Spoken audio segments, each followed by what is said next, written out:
नमस्कार, मैं सत्येंद्र कुमार सिंह। हम लोग चर्चा कर रहे हैं काफ़ी दिनों से कोल इंडिया के अनुषंगी इकाइयाँ और कोल इंडिया में मजदूरों के हित की बात करने वाले ट्रेड यूनियनों की। कोल इंडिया में 5 केंद्रीय ट्रेड यूनियन है, जिसमें इंटक इन दिनों विवाद के घेरे में है। विवाद के कारण इंटक को जेबीसीसीआई में जगह नहीं मिली है। हालांकि इंटक का एक धड़ा काफ़ी प्रयासरत है कि उस जेबीसीसीआई में उन्हें स्थान मिले। जेबीसीसीआई में जब तक उन्हें स्थान नहीं मिल पाएगा, तब तक वे मजदूरों की हित की बात वहाँ प्रबंधन के समक्ष या सरकार के समक्ष नहीं उठा पाएंगे। ऐसी स्थिति में मजदूरों के बीच लोकप्रियता धीरे धीरे कमती जा रही है। हम इंटक की अगर बात करें तो इंटक में 4 धड़ा काम कर रहा है। 4 धड़ा में एक धड़ा है KN त्रिपाठी और रामेश्वर सिंह फौजी का। वैसे तो इस धड़े को KN त्रिपाठी के नाम से ही जाना जाता है कि यह गुट KN त्रिपाठी के नेतृत्व में चल रहा है, लेकिन पिछले दिनों पैसे के लेन देन या पैसे की उगाही को लेकर के रामेश्वर सिंह फौजी और KN त्रिपाठी, रामेश्वर सिंह फौजी उस धड़े का राष्ट्रीय महासचिव अपने आप को बताते हैं और KN त्रिपाठी राष्ट्रीय अध्यक्ष बताते हैं। इन दोनों में पैसे का लेन देन को लेकर के काफ़ी विवाद हुआ और विवाद इतना बढ़ा कि इस मामले को लेकर के रामेश्वर सिंह फौजी ने KN त्रिपाठी पर बोकारो जिले के गोमिया थाने में मामला दर्ज करा दिया। मामला दर्ज कराने में उन्होंने जो आरोप लगाया है, उस मामले में जो आरोप लगाया है काफ़ी गंभीर है। और गंभीर ये है कि KN त्रिपाठी ने फर्जी तरीके से यूनियन का रसीद कटवाकर और पैसे की उगाही की। इतना ही नहीं, उन्होंने यह भी कहा है कि कई महाप्रबंधकों से KN त्रिपाठी ने 2-2 लाख 3-3 लाख रुपए की भी उगाही की है और हमें भी काफ़ी परेशान किया और हमें भी काफ़ी दबाव डाला हम पर कि हम भी कहीं न कहीं से पैसा ला करके उन्हें दें। ऐसी स्थिति में हम काम करने में सक्षम नहीं हैं। उन्होंने कहा, फौजी ने कहा है कि वे ईमानदारी पूर्वक काम करना चाहते हैं, लेकिन KN त्रिपाठी और उनका ग्रुप डॉक्टर संतोष कुमार, जो अभी महासचिव के पद पर कार्यरत है, उन दोनों की मिली भगत से हमें कोई भी काम ईमानदारी से नहीं करने देना चाह रहा है। यही वजह है कि उन्होंने दावा किया है, रामेश्वर सिंह फौजी ने दावा किया है कि उन्होंने बैठक कर बहुमत के साथ KN त्रिपाठी एंड ग्रुप को निष्कासित कर दिया है। अब वो कहीं भी मुंह दिखाने के लायक नहीं रहेंगे। इसी संदर्भ में उन्होंने जो बातें कही है, उस संबंध में हम लोग अभी सुनेंगे, लेकिन इसके पहले हम आपको एक चीज़ और बता दें। यह बहुत जानकर आश्चर्य होगा कि जिस तरह से पिछले दिनों बाघमारा विधायक ढुल्लू महतो, सांसद गिरिडीह रविंद्र कुमार पांडे के बीच आरोप प्रत्यारोप एक महिला को लेकर हुआ था, उसी तरीके से यहाँ भी इस संगठन में भी आरंभ हो गया है। KN त्रिपाठी के महासचिव ने, जो अभी संतोष कुमार के नाम से जाने जा रहे हैं, डॉक्टर संतोष कुमार, इन्होंने यह कहा है कि फौजी पर, रामेश्वर सिंह फौजी पर एक महिला ने प्रताड़ना का आरोप लगाया था, बलात्कार का आरोप लगाया था, जिसके कारण उन्हें जेल जाना पड़ा।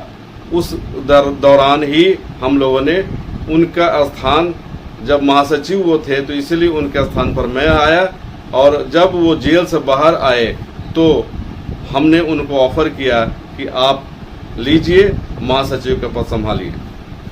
डॉक्टर संतोष कुमार से जो हमारी बातें हुई, इस पर हम लोग कल चर्चा करेंगे, कल के एपिसोड में चर्चा करेंगे। लेकिन आज हम लोग रामेश्वर सिंह फौजी की बात करें, जिन्होंने राहुल गांधी और सोनिया गांधी के नाम पर झांसा देने का आरोप भी KN त्रिपाठी पर लगाया। कहा कि त्रिपाठी जी ने उन्हें कहा था हम लोग चलेंगे, राहुल गांधी और सोनिया गांधी जी से मिलेंगे। वे हमारे काफ़ी करीबी हैं, घर के आदमी हैं, और उनसे मिल करके हम लोग बात कर रेड्डी ग्रुप, ददई गुट और ललन चौबे गुट को समाप्त करवा देंगे और हम लोगों का गुट हावी रहेगा और हम लोगों को के गुट की मान्यता मिलेगी। इसी मामले को लेकर के हम लोग दिल्ली भी गए थे बाय रोड, लेकिन वहां जाकर के राहुल गांधी और सोनिया गांधी के दरवाजे पर तक ये नहीं गए। वहां एक साध्वी के पास गए और वहां जाकर एक डील किया उन्होंने किसी संपत्ति का, और उसके बाद वहां से वापस लौट गए। तो आइए हम सुनते हैं उनसे क्या बातें हुई, उन्होंने क्या कहा।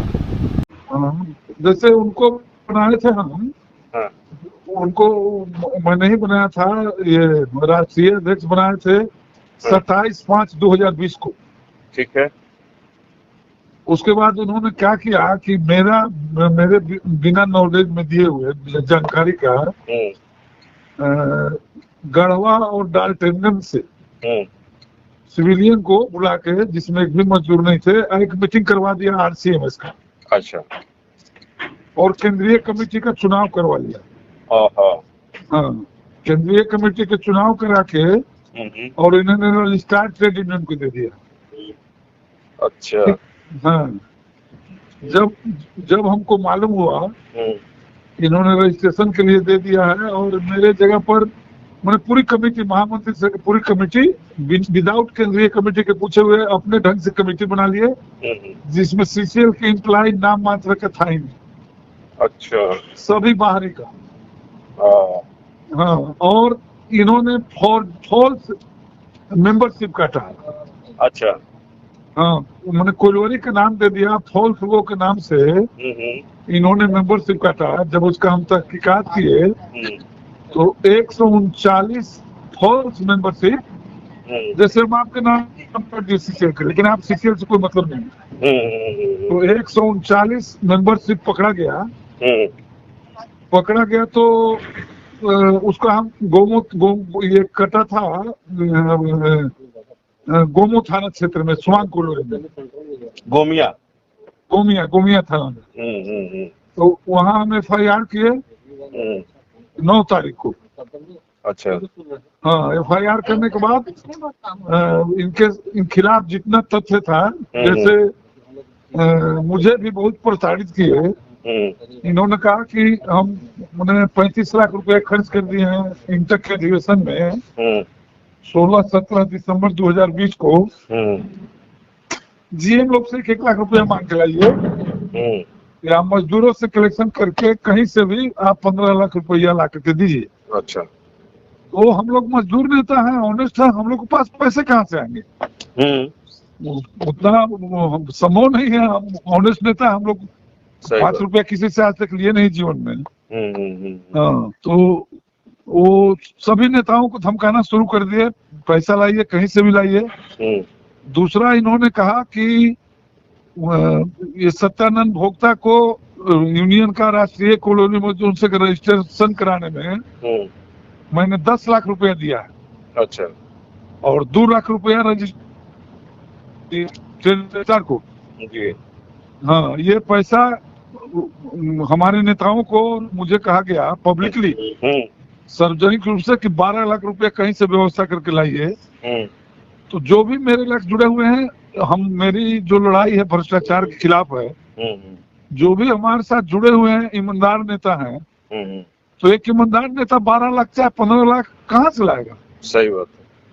इसी चीज के लेकर के हम केंद्रीय कमेटी, जो हमारी केंद्रीय कमेटी रन कर रही थी, हम लोगों ने निर्णय लिया, और निर्णय लेने के बाद 11/3/2021 को इनकी कमेटी को अपना राष्ट्रीय महामंत्री का पावर का इस्तेमाल करते हुए, क्योंकि यूनियन का संगठनात्मक, अनुशासनात्मक और वित्तीय पावर एकमात्र राष्ट्रीय महामंत्री के पास होता है। ठीक है। हाँ, अध्यक्ष का कोई भी ऐसा वित्तीय न पावर है, न संगठनात्मक है, और न कोई ये अनुशासनात्मक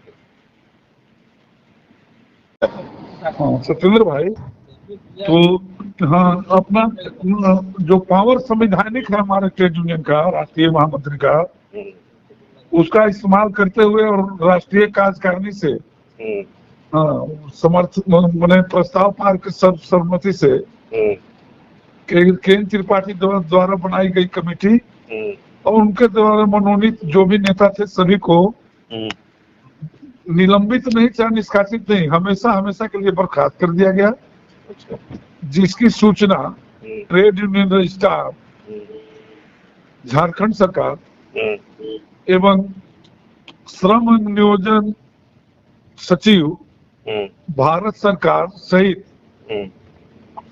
झारखंड सरकार के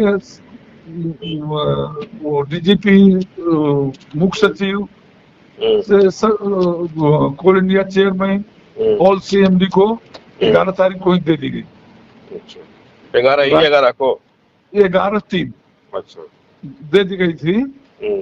केएन त्रिपाठी राष्ट्रीय कोलोनी मजदूर संघ के किसी पद पर न है, न सदस्य रह के, कुछ भी नहीं है आज के डेट में।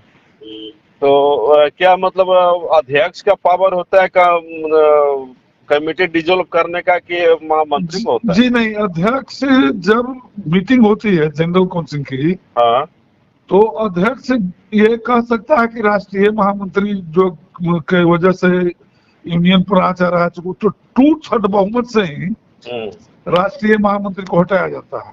ठीक है, ठीक है जी। तो इसके लिए मतलब आप लोगों ने चुनाव करा करके केएन त्रिपाठी को हटा दिया? जी नहीं, केंद्रीय कमेटी तो मेरी थी ना। अच्छा अच्छा अच्छा। इन्होंने तो फॉल्स मेंबरशिप किया, फॉल्स केंद्रीय कमेटी बनाया। तो जिसमें केएन त्रिपाठी के केंद्रीय कमेटी में क्या थे? वो अध्यक्ष थे? अध्यक्ष मैंने बनाया था उनको। अच्छा अच्छा, आपने बनाया था? हाँ, 27/5/2020 को।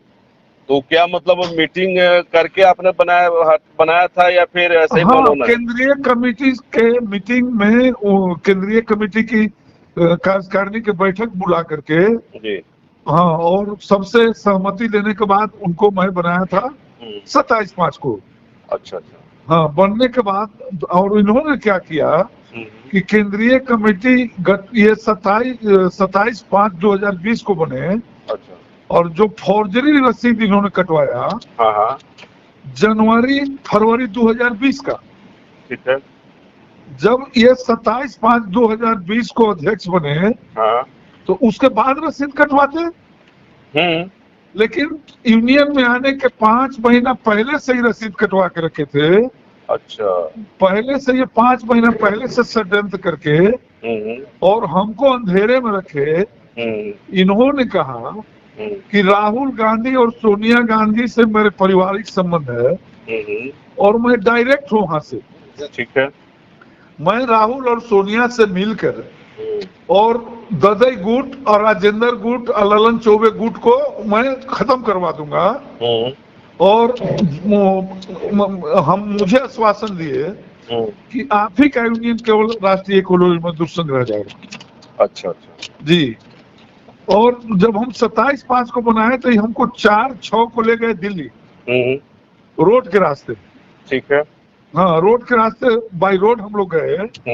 वहां जाने के बाद में सोनिया गांधी और राहुल गांधी के दरवाजे तक नहीं पहुंचे, कोई चर्चा भी नहीं किए। वहां जाकर के एक साध्वी थी, एक मंच में ले गए और 3 घंटा बैठ करके वहां कोई संपत्ति का, करोड़ रुपया का संपत्ति का डीलिंग किया।